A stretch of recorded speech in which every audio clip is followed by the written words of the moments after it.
Et Satnamji, je suis Fateh et je suis enseignant de Kundalini Yoga et formateur au sein de l'école Ajay Awakening.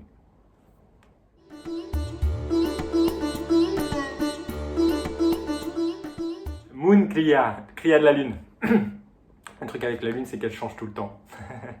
Donc je ne peux pas être un seul Kriya, ça va être le Kriya du moment. Donc là, on explore en ce moment la Lune tous les vendredis matins, méditation sadhana, et chaque fois, c'est un Kriya différent, c'est une émotion différente.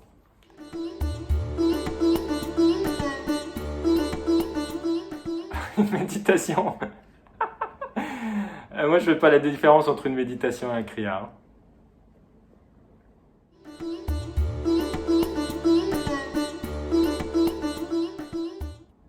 Alors en ce moment, ce qui m'anime, c'est Nive Nive Pai Lago. C'est un Shabbat de Guru Nanak. Et c'est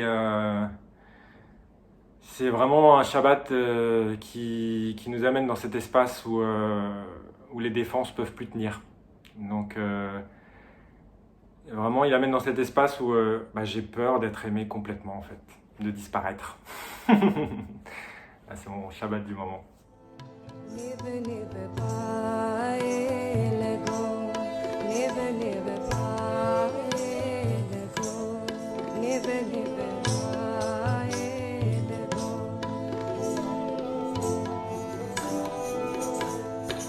Gur apne.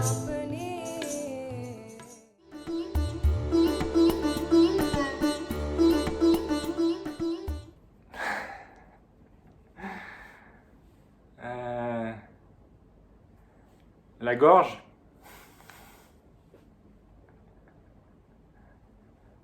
Tu veux en savoir plus? Je sais pas, c'est intuitivement, c'est ce qui me vient là en fait, c'est cette sensation en fait d'être un peu, de manière un peu de le dire, d'être le cul entre deux chaises, mais c'est aussi d'être le pont en fait entre deux mondes. Entre le monde manifesté et puis un monde qui est invisible, impalpable et inexplicable. Donc pour moi c'est ça le cinquième chakra, c'est comment le non manifesté est quand même mis en mots même si ça n'a aucun sens.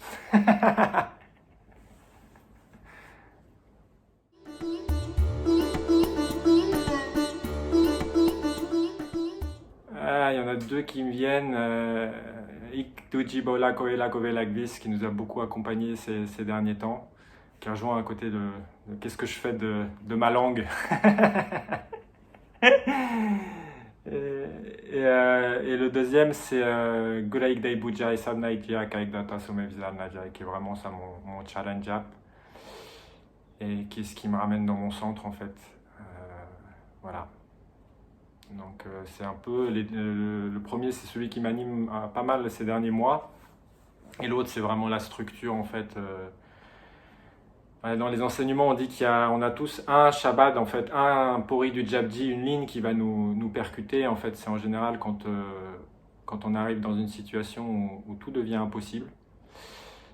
On appelle ça le nœud vital, ou le moment où il n'y a rien qui fonctionne, en fait. Toutes les techniques ont échoué.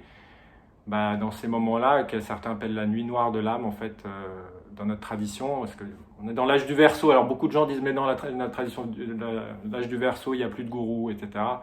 En Kundalini Yoga, on est notre propre gourou. Je ne suis pas du tout d'accord. Je pense bien au contraire qu'on a un gourou et que c'est la seule chose qu'on a en fait dans l'âge du Verseau.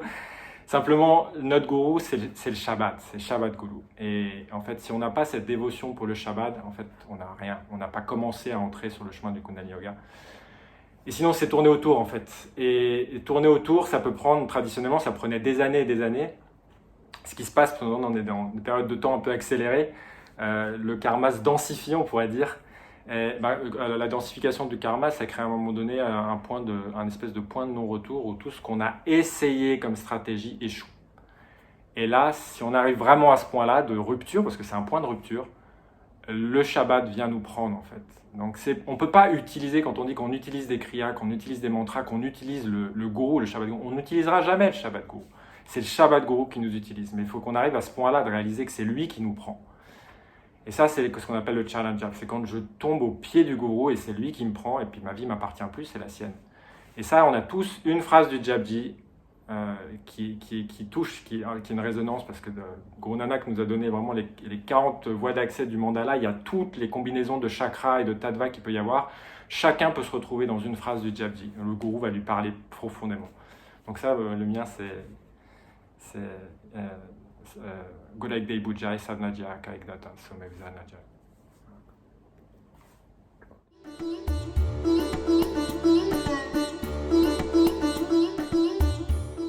Non, je ne serais pas un des gourous sikhs, je serais Kabir. Bah, ça va aussi, hein, ça compte parce qu'il est dans le Sri Guru Granth Sahib. Bon, c'est un peu la même famille, hein, Kabir, Guru Nanak, Ramanand. En fait, c'était tous un peu les saints Vaishnav en fait de l'époque médiévale. Donc Kabir, c'est ce que j'aime beaucoup chez Kabir. Kabir, c'est un tisserand. Et pour moi, il amène l'énergie du tantra de la manière la plus délicate qui soit. Alors, Guru Nanak, il l'amène immédiatement dans le cœur. C'est comme un élan du cœur qui prend comme un flot. Kabir, c'est vraiment le tisserand. C'est d'une délicatesse, c'est de la dentelle en fait. Et moi, ça m'arrive de tomber en grâce juste en lisant quelques poèmes, quelques mots de Kabir. Donc voilà, c'est pas un des 10, mais ça compte.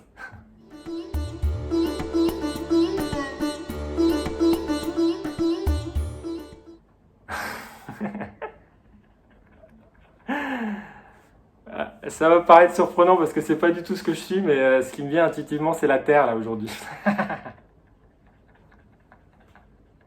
En fait, ce qui me parle, c'est la notion de stabilité. Parce que je me rends compte que sur ce chemin, en fait, on a facilement très vite des expériences très puissantes. Mais l'appel pour moi aujourd'hui, c'est qui va avoir la consistance de tenir dans le temps, en fait, et de vraiment rester à l'essentiel. Et ça, sans terre, c'est pas possible. Donc c'est un peu un appel pour moi de développer la terre et un appel au sens large de dire mais qui veut vraiment amener ces enseignements dans la matière?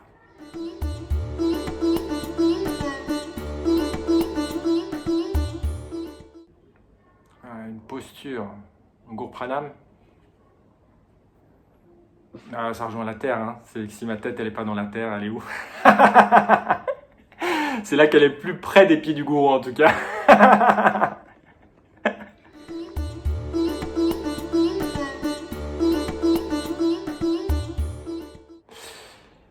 Deux choses qui me viennent en tête. La première chose, c'est le Golden Temple, parce que bon, c'est quand même la magie, elle est à pure sur Terre. C'est un endroit où les cieux et la terre se rejoignent et font l'amour. Ça, voilà, donc c'est ce qui m'est venu en premier.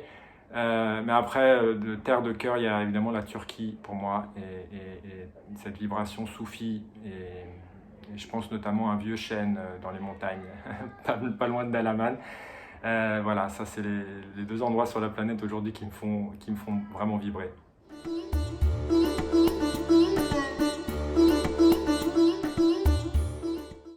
Ah, Kawali.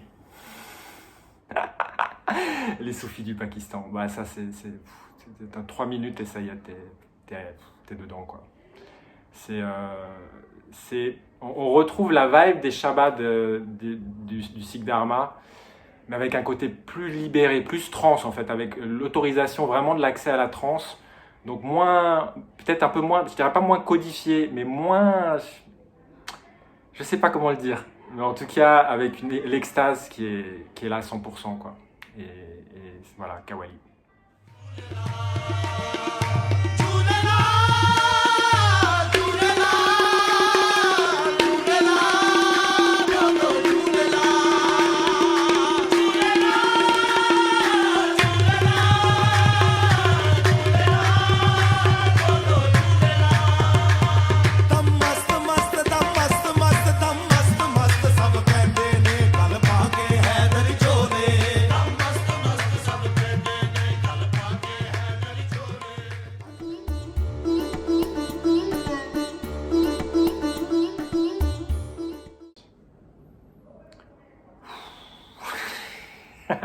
Faut pas me lancer là-dessus.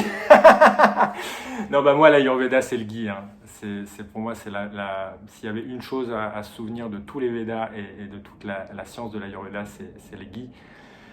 Et il y a, bah, je sais plus comment ils appellent ça, Shirodhara, ou je sais plus, mais enfin, tu utilises le... Non, non, c'est pas Shirodhara. Tu te mets du gui dans les yeux, en fait. Alors ça, c'est absolument fabuleux, hein. C'est dans les yeux ouverts, hein. Ils te mettent du gui tiède dans les yeux ouverts. Et ça, après, bon, pendant longtemps, hein, peut-être une demi-heure, tu laisses infuser, et après, tu enlèves, et tu regardes, et tu as l'impression que tu n'avais jamais vu avant, quoi. Donc ça, c'est pour moi le rituel ayurvédique par excellence. Le ghee et toutes ses applications. Je suis amoureux des vaches. J'ai tout révélé.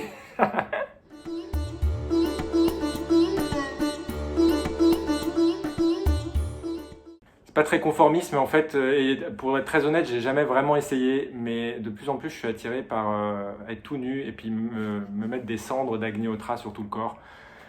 Parce que, à vrai dire, j'ai pas vraiment de tenue qui m'appelle plus que ça, en fait. Donc, je sais pas, ça m'est revenu plusieurs fois ces derniers temps, l'envie de méditer tout nu avec les cendres, comme faisaient vraiment les yogis, mais avec les cendres de l'Agnihotra, hein, donc du feu sacré, du feu védique.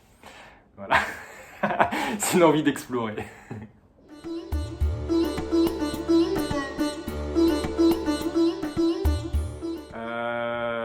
Kabir, à nouveau, hein. Où que vous soyez, c'est la porte d'entrée.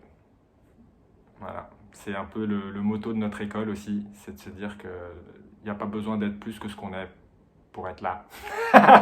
On est toujours là. Et il n'y a pas possibilité d'être ailleurs, donc ouvrons la porte.